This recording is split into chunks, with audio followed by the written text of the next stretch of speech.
আসসালামু আলাইকুম ওয়া রাহমাতুল্লাহি ওয়া বারাকাতুহু। ইমাম শাকিক বালখি রাহিমাহুল্লাহ আর তার ছাত্র হাতেম রাহিমাহুল্লাহর একটা ঘটনা। একবার ইমাম বালখি রাহিমাহুল্লাহ তিনি তার ছাত্র হাতিমকে বললেন যে, বাবা তুমি আমার কাছে কেমন সময় ধরে আছো, পড়াশোনা করছো? তিনি বললেন, ৩-৩-৩৩ বছর ধরে আমি আপনার কাছে লেখাপড়া করছি। তো হুজুর বললেন, কি লেখাপড়া করছো, কেমন ইলম তুমি হাসিল করছো? তিনি বললেন যে, আমি 8টা বিষয় আমি আপনার কাছ থেকে শিখেছি।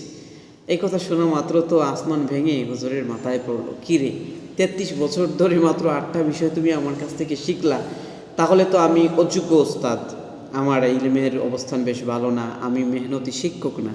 এইভাবে তিনি নিজেকে তিরস্কার করলেন।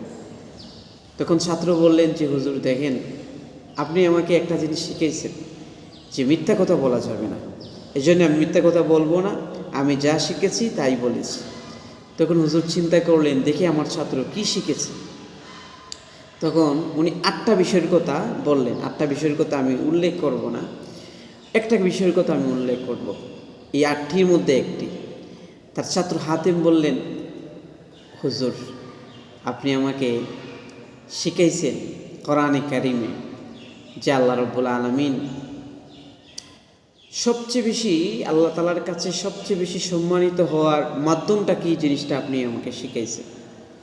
আমি দুনিয়াতে দেখলাম যে মানুষ অর্থ, বৃত্ত, বংশকে মনে করে সম্মানিত হওয়ার মাধ্যম, কিন্তু আপনি যে আমাকে কোরআন পড়ালেন, তাফসীর পড়ালেন, হাদিস পড়ালেন, এইগুলা ঘাটাঘাটি করার পর আমি যে জিনিসটা শিখলাম, জানলাম, সেটা হচ্ছে এই, ইন্না আকরামাকুম ইনদাল্লাহি আতকাকুম, যে আল্লাহর কাছে সম্মানিত হওয়ার সবচেয়ে বড় মাধ্যম হচ্ছে আল্লাহর ভয়।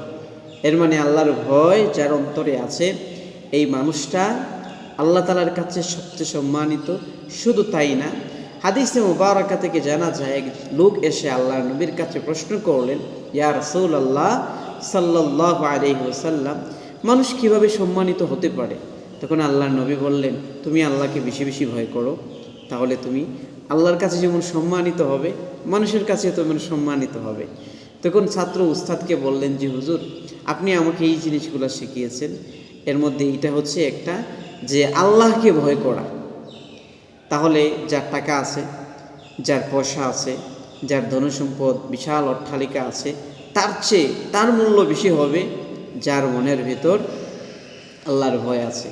এই জন্যে কবি বলেছেন, যাদের ভিতরে আছে আল্লাহর ভয়, তারা কবু পথ ভুলে যায় না। আল্লাহর প্রেম ছাড়া এই দৌড়াতে অন্য কিছু তারা চায় না।